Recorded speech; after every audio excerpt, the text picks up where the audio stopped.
नमस्कार दोस्तों, सरोकार मीडिया यूट्यूब चैनल पर एक प्रोग्राम लेकर आ रहे हैं सही राजनीति।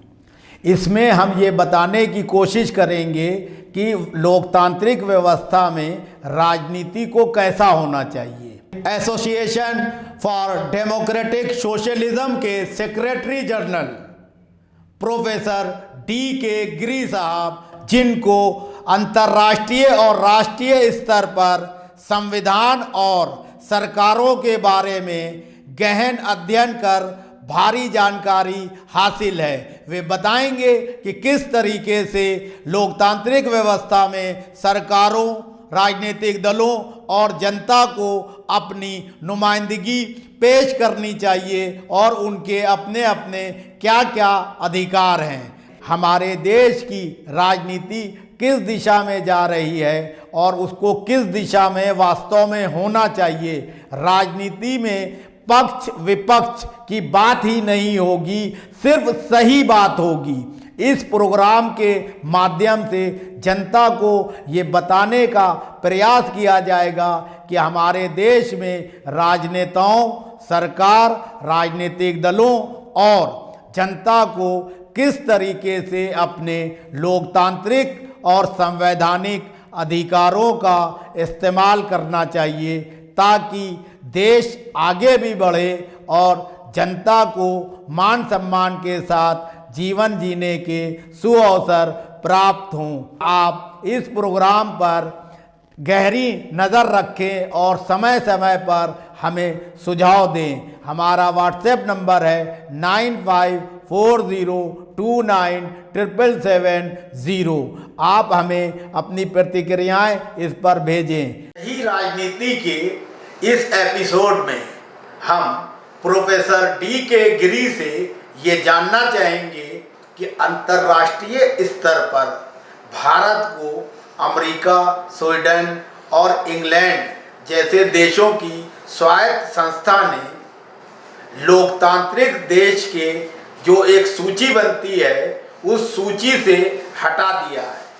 इसी तरह पश्चिम बंगाल विधानसभा चुनाव में जिस तरह से मुख्यमंत्री ममता बनर्जी पर हमला हुआ और वहां चुनाव के दौरान मारकाट का माहौल है, उस पर भी उनसे चर्चा करेंगे। इसके अलावा एक महत्वपूर्ण मुद्दा और है, वो ये कि हरियाणा सरकार ने अपने यहाँ एक बिल पास किया है, उसके तहत 75% नौकरियाँ हरियाणा के मूल निवासियों के लिए ही आरक्षित कर दी गई हैं। इन तीन महत्वपूर्ण मुद्दों पर आज प्रोफेसर D.K. गिरी साहब से विस्तार से जानना चाहेंगे कि सही राजनीति के तहत क्या ये सब चीज़ें ठीक हैं, ऐसा होना चाहिए। विश्व स्तर पर भारत की छवि इस बात से ही मजबूत होती है कि हमारे यहाँ लोकतांत्रिक व्यवस्था सुदृढ़ है, दुनिया का सबसे बड़ा लोकतांत्रिक देश है। इसी तरह से चुनाव निर्भीक और निष्पक्ष तरीके से हो, पारदर्शिता हो, उसके लिए भी उनसे चर्चा करेंगे। तो आइए मिलते हैं professor D.K. Giri ji. Sir, हम सबसे पहला सवाल आपसे ये जानना चाहेंगे कि हमारा लोकतांत्रिक देश जो है पूरी दुनिया में लोकतांत्रिक व्यवस्था के लिए मशहूर है, लेकिन अभी अमेरिका, इंग्लैंड और स्वीडन में स्वायत्त संस्थाएं हैं, उन्होंने जो लोकतांत्रिक देशों की सूची होती है उससे तीनों देशों ने भारत को हटा दिया है। ये हमारे लिए कैसा है? क्या ये सही राजनीति ना होने की वजह से हुआ है?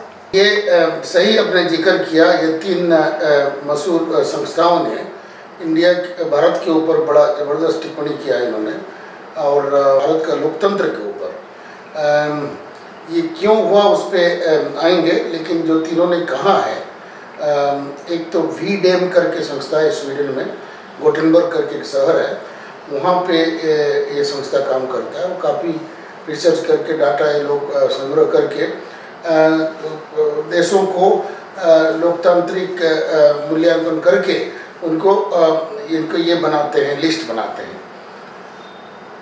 वो संस्था ने कहा कि भारत जो है इलेक्टोरल ऑटोक्रेसी है, ये बहुत ही सीरियस टिप्पणी है, बहुत ही उन्होंने कहा कि ये लोकतांत्रिक तानाशाह है। अब ये इन्होंने ये भी कहा ये दौर नरेंद्र मोदी जी का आने के बाद 2014 से शुरू हुआ। 2014 से 19 तक, अब 19 पिछले साल इन्होंने एक तरह से कहा था कि ये आने वाला है। ये सूची में जो 180 देशों का उन्होंने मूल्यांकन किया, पिछले साल में 180 का किया था, उसमें जो ऊपर से 50 देश हैं, सबसे 50 नंबर पे भारत था। तो उन्होंने कहा कि 50 से नीचे गिरने वाला है। और इस बार उन्होंने जो भारत को रखा है, जो बाकी 50 जो है उसमें 87 नंबर में भारत है। ठीक है, तो 50 से गिर के 87 नंबर पे भारत है। और जो उन्होंने कहा ये बड़ा चिंतनीय विषय है, कैसे हुआ ये और कैसे इससे उभर के आएंगे, उससे ये बड़ा चुनौती है और बहुत बड़ा प्रश्नवाची का सवाल है। सरकारी जो प्रवक्ताएं हैं और सरकार का जो कहना है कि उनको कहा कि तो साजिश है और ये गलत है, लेकिन हम हर संस्था को साजिश का हिस्सा नहीं मान सकते हैं। अमेरिका में एक संस्था है फ्रीडम हाउस करके, उन्होंने भी भारत को सूची से नीचे, लोकतांत्रिक सूची से नीचे घटाया है। और इन्होंने ये कहा कि भारत आंशिक रूप में फ्री है, भारत पूरा मुक्त नहीं है और पूरा लोकतंत्र पूरा नहीं है, पार्टली फ्री, ये कहा। फिर जो इंग्लैंड का आपने जिक्र किया, एक इकोनॉमिक इंटेलिजेंस यूनिट करके, इकोनॉमिस्ट करके बड़ा मशहूर पत्रिका है, जर्नल है, वो हर साल एक डेमोक्रेसी की सूची बनाते हैं, लोकतंत्र का देश का सूची बनाते हैं। और वो भी भारत को ये सूची से गिरा दिया है और ये कहा कि ये अंग्रेजी में फ्लॉड डेमोक्रेसी, मतलब ये डेमोक्रेसी पूरा अच्छे तरह से नहीं चल रहा है। सर यहीं पे एक सवाल, भारतीय जनता पार्टी के प्रवक्ता दिन रात प्रधानमंत्री को विश्व लीडर के तौर पर प्रस्तुत करते हैं, उनकी उपलब्धियों के गुणगान गाते हैं, सारे विश्व के बड़े देशों से अच्छे संबंधों की दुहाई देते हैं, लेकिन उन्हीं देशों के द्वारा जब उनके ऊपर सवालिया निशान लगता है तो वो साजिश कहते हैं। इस पे आप क्या कहना चाहेंगे? ये तो एक तरह से विडंबना है कि जिसके कहते हैं, मैं एक सेमिनार में बैठा था और एक व्यक्ति ने कहा कि हमारा देश का प्रधानमंत्री ये पूरा दुनिया का प्रधानमंत्री है। मुझे सुन के अच्छा लगा, अगर हकीकत में ये हो तो उससे बड़ी खुशी क्या होगी, लेकिन हकीकत में ये नहीं है। और आप देख रहे हैं कि लोकतंत्र, हमारा लोकतंत्र को किस नज़रिया से देखी जा रही है, तो ये चिंताजनक विषय है। और बाकी जैसे आपने कहा ये हमारा सबसे बड़ा पूंजी था, और बाकी चीज़ को तो भूल जाइए, जैसे ध्रुवीकरण हो रहा है समाज में, या अनुष्ठानों के ऊपर हमला हो रहा है, चुनाव में हिंसा हो रहा है, ये थोड़ा बहुत, लेकिन ये लोकतंत्र खतरे में है करके अगर दुनिया कहे तो ये बड़ा शंका का विषय है, क्योंकि ये भारत फिर दुनिया का राजनीति में भारत जो भूमिका निभाना चाह रहा है वो नहीं निभा पाएगा। हमारा सबसे बड़ा पूंजी लूट रहा है। अच्छा, लोकतांत्रिक व्यवस्था में जिस तरह से चुनाव हो रहे हैं, खास तौर से पश्चिम बंगाल में ममता बनर्जी पे जो है जिस तरह से हमला हुआ, भारतीय जनता पार्टी के प्रवक्ता कह रहे हैं कि उन्होंने खुद करवा लिया, चुनाव आयोग से मांग कर रहे हैं, तो क्या कोई नेता, खास तौर से जो जन नेता के तौर पे उभरी हुई है, उनकी राजनीति हमेशा जमीनी रही है ममता बनर्जी की, वो अपने ऊपर खुद हमला करा लेंगी? ये जब तक तथ्य सामने नहीं आता है, जो संभावनाएं हैं, किसी ने कहा ये बहुत बड़ी बात है, हमारा 28 राज्यों में से एक ही, पूरा देश में एक ही महिला मुख्यमंत्री हैं, तो महिलाओं का सम्मान होना चाहिए। अगर जैसे कहा जा रहा है कि कार का दरवाजा से टकरा के गिर गई, तो ये टकरा के साधारण ज्ञान है, सोचने वाली बात है, टकरा के इतना चोट, पैर टूट जाना और गले में खरोंच आना और हड्डियाँ टूट जाना, ये तो असंभव लगता है। तो ये जैसे एक जसवंत सिन्हा साहब ने, और बीजेपी में काफ़ी साल रहे हैं और बीजेपी का बेशक आलोचक रहे हैं, लेकिन आज मैं खबर देख रहा था कि आज उन्होंने तृणमूल कांग्रेस में शामिल हुए हैं। तो लोगों ने पूछा कि आज क्यों आप आज क्या विशेष होता है कि आज आप तृणमूल कांग्रेस में जुड़ रहे हैं। तो उन्होंने बड़ी बात कही कि ये जो ये भाषा उनका था कि टिपिंग पॉइंट, मुझे जो सोचने में मैं मजबूर हो गया और निर्णय लिया कि एक महिला मुख्यमंत्री को ऊपर इस तरह का आक्रमण किया जाए और हमला किया जाए, तो इससे बड़ा दुख स्थिति नहीं है। मैं इसी रोष से, इसी विरोध से तृणमूल कांग्रेस को मैंने ज्वाइन किया कि ये सब नहीं होना चाहिए।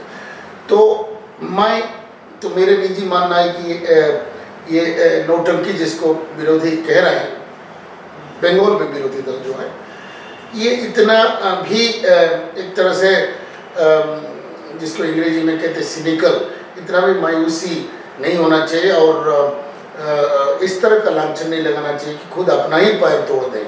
10 सालों से मुख्यमंत्री रही हैं और अभी भी उनका लोकप्रियता है। हार जीत तो चुनाव में रहता है। अपने जान चुनाव जीतने के लिए अपने जान कोई खतरे में डाले और इस उम्र में अपना पैर हड्डी तोड़वा दे, जो जोड़ने में मुश्किल है, वो भी 60-65 के आसपास हो गई हैं। ये बड़ा दुख स्थिति है और ये कहना या सोचना बेकार है। अच्छा, भारतीय जनता पार्टी जब से बंगाल में प्रचार प्रसार कर रही है तब से लेकर वहाँ जो है टसल बहुत ज़्यादा हुई है और लड़ाई झगड़े का वातावरण जो है पैदा किया गया है वहाँ। और भारतीय जनता पार्टी पूरे इलेक्शन हिंदू मुस्लिम और क्षेत्रवाद में जो है ले आती है। विकास उसका जो है एजेंडा नहीं है और वो सिर्फ यही कह रहे हैं कि ममता बनर्जी ने पुष्टिकरण किया है और हम बंगाल को जो है सोनार बंगाल बना देंगे। तो क्या पिछले 7 साल में देश को सोनार बना दिया मोदी जी ने? या जहां उनकी सरकारें हैं भारतीय जनता पार्टी की, तो जनता जो है पश्चिम बंगाल की बीजेपी के नेताओं के इन दावों को किस तरह से ले रही है? हाँ, ये मैंने भी सुना। मैं कोलकाता में था, एक व्यवसायी का उन्होंने एक सभा बुलाया था जिसमें उनका जो प्रभारी हैं बीजेपी के, वो भाषण दे रहे थे और एक कैबिनेट पहिया का एक मंत्री भी थे। वो दोनों कह रहे थे कि आप इसको सोनार बांग्ला बनाएंगे। लेकिन सोनार बांग्ला ये कब था, किस पीरियड में? अगर वो इतिहास में था तो पीछे धकेल रहे हैं उसको। और सोनार बांग्ला वो तो बताएं कब था, क्योंकि वहाँ कम्युनिस्ट वहाँ पे 32 साल रहे। उससे पहले कांग्रेस था और ममता बनर्जी 10 साल रहे। और ये तीनों बीजेपी का कट्टर विरोधी हैं। तो इन तीनों में से सोनार बांग्ला किसने बनाया था, ये भी सोचने वाली बात है। दूसरी बात, आप ही का प्रोग्राम में मैंने पहले भी कहा था कि 2 पार्टी हैं जिसको मैं सही माने में राजनीतिक दल मानता हूँ। एक कम्युनिस्ट पार्टी है और बीजेपी है। लेकिन बंगाल में ये देखने को, दोनों कैडर बेस्ड पार्टी हैं, और बंगाल में ये देखने को मिल रहा है कि जहाँ कम्युनिस्ट थे वहाँ पे काफ़ी हिंसा हुआ है। पहले ममता बनर्जी के ऊपर पहले भी हमला हुआ है, उनका सिर पे चोट लगी है। ममता बनर्जी वही रास्ता में लड़के कम्युनिस्टों को शिकस्त दी है। उसके बाद जो बीजेपी कुछ की बंगाल में, उस पर भी हिंसा में बढ़त हुआ है। तो ये समझ में नहीं आ रहा है कि जो कैडर बेस्ड पार्टी होते हैं अपना महत्व को बचाने के लिए, अपना प्रभुसत्ता को या बच्चों को बचाने के लिए वो हिंसा पे उतर आते हैं। ये मैं एक गवेषक हूँ, शोध करता हूँ, और मैं तो देख रहा हूँ ये दोनों पार्टी हिंसा के जरिए चुनाव करते हैं और सत्ता में आना चाहते हैं। ये यही प्रमाण जमीन से यही सामने मिसाल आ रहे हैं, प्रमाण आ रहे हैं। तो ये सही राजनीति नहीं है। कैडर आपका सही है कि जो आपका कैडर नहीं है वो आपका दुश्मन है ना।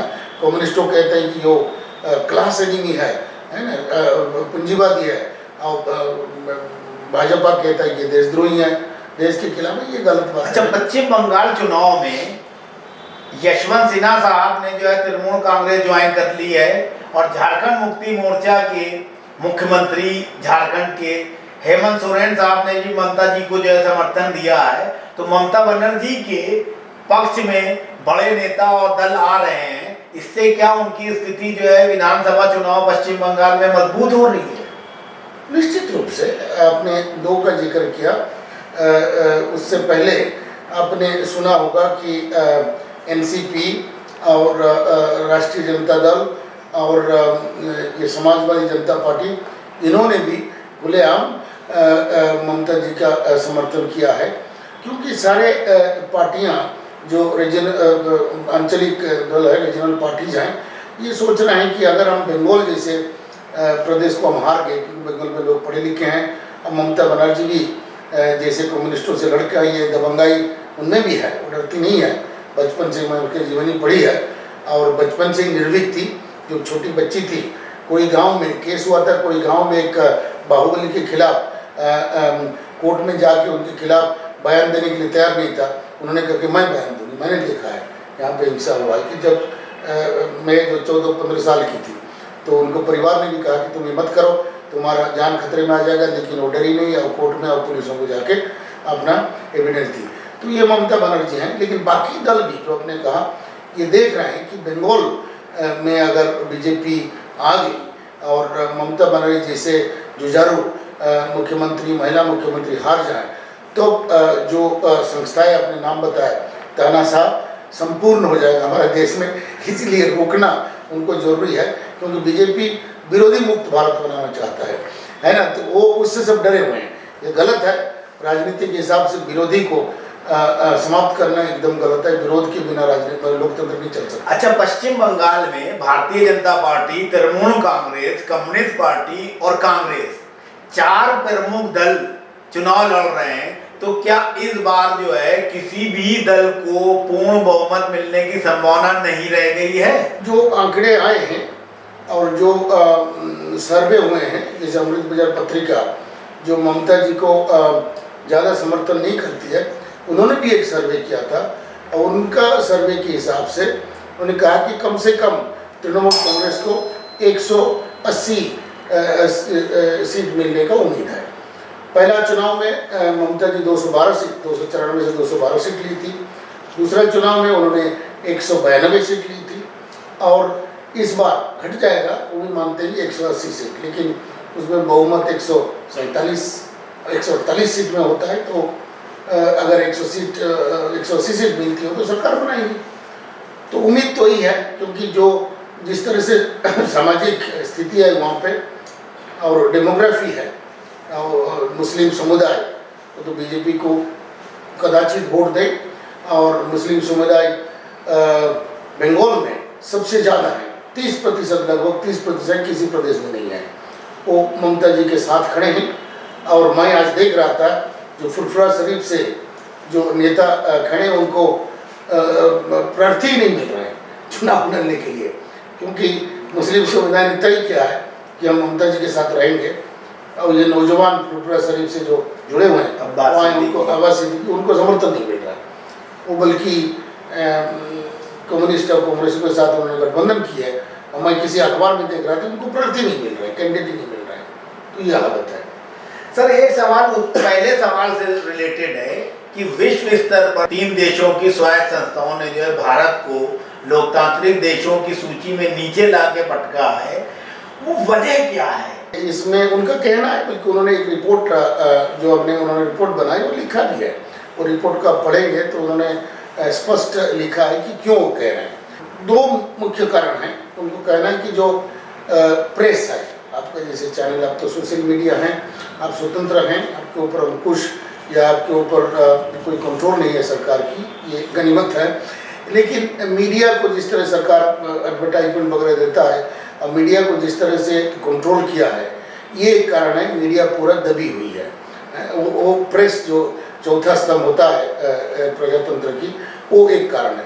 दूसरा जो प्रबुद्ध समाज है, उसके जो लोग विरोध करते हैं, उनके ऊपर जो चार्जेस लगाए गए हैं, और पुलिस ने जो सेडिशन कहते हैं कि देशद्रोह का चार्ज लगाया, वो भी सरासर गलत है। उससे भी कह रहे हैं कि जो भी प्रबुद्ध समाज से, आम आदमियों से जो विरोध का शोर आ रहा है, उसको दबाना भी लोकतंत्र के खिलाफ है। अब एक दिशा रवि करके एक लड़की है, वो शायद 20-21 साल की लड़की हैं। उन्होंने कोई टूल किट था, बनाया था किसी ने, उन्होंने किसी को फॉरवर्ड कर दिया, अनजाने में कर दिया, उनको जेल भेजने का व्यवस्था कर रहे थे, उनको देशद्रोह का चार्ज लगा। और ये जज का बहुत ही दिलचस्प और बहुत आशाजनक उनका जो निर्णय आया है, धर्मेंद्र राणा करके कोई है, उन्होंने कहा कि कोर्ट यहाँ नहीं बैठा है कि सरकार को मनोरंजन करने के लिए, और ये दिशा रवि के खिलाफ जो चार्जेस लगाया गया ये सरासर गलत है। दूसरा एक कोई फारूकी साहब हैं मध्य प्रदेश से, वो कॉमेडियन हैं। अब कॉमेडियन जो होते हैं, जो हास्यकार होते हैं, तो सबको समालोचना कर लेते हैं, सबका लोगों को हंसाते हैं। उन्होंने कहीं एक चुटकुले में कुछ कह दी, उनके खिलाफ देशद्रोह का चार्ज लग गया। तो इससे दुनिया देख रहा है, आजकल मीडिया इतना फैला हुआ है। आप लोग जैसे सोशल मीडिया बनाते हैं, दुनिया भर में जाता है, आपने व्हाट्सएप में भेज दिया तो आप दो सेकंड में अमेरिका पहुंच गए। लोग देख रहे हैं क्या हो रहा है। तो उन्होंने जिस तरह से वो कह रहे हैं कि इनका दबाया जा, जो रिप्रेशन हो रहा है प्रबुद्ध समाज का और विरोधाभास का, उसके लिए वो कह रहे हैं कि ये लोकतंत्र का संकेत नहीं है, बल्कि ये तानाशाह का संकेत है। हमारे देश में संघीय व्यवस्था है, इसके तहत एक राज्य से दूसरे राज्य में जो है नागरिक जाके नौकरी कर सकता है, व्यापार कर सकता है, कुछ भी काम कर सकता है, उसको स्वतंत्रता प्राप्त है। लेकिन अभी हाल ही में हरियाणा के मुख्यमंत्री खट्टर साहब ने एक बिल पास किया है, उसमें ये निर्णय लिया है सरकार ने हरियाणा की कि 75% जो है रोजगार हरियाणा के जो मूल निवासी हैं उनके लिए ही सरकारी नौकरियां और उस तरह से प्राइवेट निजी संस्थानों में भी दी जाएंगी। इसको आप किस नज़रिए से देखते हैं, इसका क्या असर पड़ेगा पूरे देश की राजनीति? ये तो एक तरह से बड़ा हास्यास्पद बात है, क्योंकि इसका कोई लीगल आधार नहीं है, कॉन्स्टिट्यूशनल संवैधानिक आधार भी नहीं है। उनका पावर में नहीं है कि हरियाणा सरकार ऐसे बिल पास कर सके। तो कैसे किया उन्होंने? उनका जो सलाहकार हैं या हमारा जो केंद्र का पार्लियामेंट्री अफेयर्स मिनिस्टर हैं, तो कोई इनको सलाह क्यों नहीं दे रहा है? उनका ये में नहीं है, उनके जिम्मे में ही पास नहीं कर सकते। पहला, संविधान में क्योंकि पहले भी जो कुछ एक दो प्रदेश किए थे, उनको सुप्रीम कोर्ट ने नकार दिया। क्योंकि कोई भी हम कानून पास करते हैं, अधिनियम पास करते हैं, तो सुप्रीम कोर्ट इसको परखता है ये संवैधानिक है कि नहीं।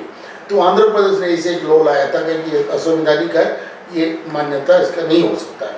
हरियाणा ये कोर्ट तो नकार ही देगा। और जब इनका जुरिस्डिक्शन में नहीं है कि ऐसे उन्होंने पास किया, ये बड़ा मुझे हास्यास्पद लगता है। हाँ, संविधान में ऐसे एक प्रावधान है आर्टिकल 16(3) के तहत और आर्टिकल 19 के तहत जी, कि जरूरी पड़ने पर, इसमें काफ़ी बहस हुआ था और अम्बेडकर साहब ने एक छूट दी थी और उन्होंने कहा कि हम इसको एक प्रोविज़न रखते हैं कि जरूरी पड़ने पर केंद्र ऐसे कानून ला सकता है। क्योंकि क्या होता है, उनका कहना है कि बाहर के लोग जाके दूसरा देश में 2-4 दिन के लिए घूमने जाते हैं और नौकरी देखा, एडवर्टाइजमेंट वहाँ पे हो गया, नौकरी में उन्होंने आवेदन दे दिया और अब उनका चयन हो गया तो वहीं बस गए। तो लोकल लोग जो वहाँ पे हैं उनको उनके प्रति अन्याय होगा, ये एक धारणा था। लेकिन मेरे जानकारी में ये संविधान में जो है केंद्र सरकार ने उसके प्रयोग कभी नहीं किया। जी, तो हो सकता है कि हरियाणा के मुख्यमंत्री इसलिए उस संविधान में प्रदत्त अधिकार का इस्तेमाल कर रहे हों कि सैया भाई कोतवाल को डर का है, का केंद्र में भी बीजेपी है और राज्य में भी बीजेपी है, समर्थन मिल जाएगा। ये लोगों को ये समझना चाहिए। मेरे ख्याल से ये भी हो सकता है। लेकिन दूसरा मुझे जो लग रहा है, जो कारण है, ये जानते हुए कि ये कोर्ट इसको नकार देगा, नलीफाई कर देगा, उसके बावजूद भी लॉ को लाने का अर्थ ये हुआ कि जो आपका जनाधार कम हो रहा है, लोगों को, हरियाणा के लोगों को खुश करने के लिए, देखो हमने तो लॉ बना दिया, लेकिन सुप्रीम कोर्ट ने अगर उसको नॉल एंड वॉइड कर दिया तो हम क्या करें, नकार दिया हम क्या करें।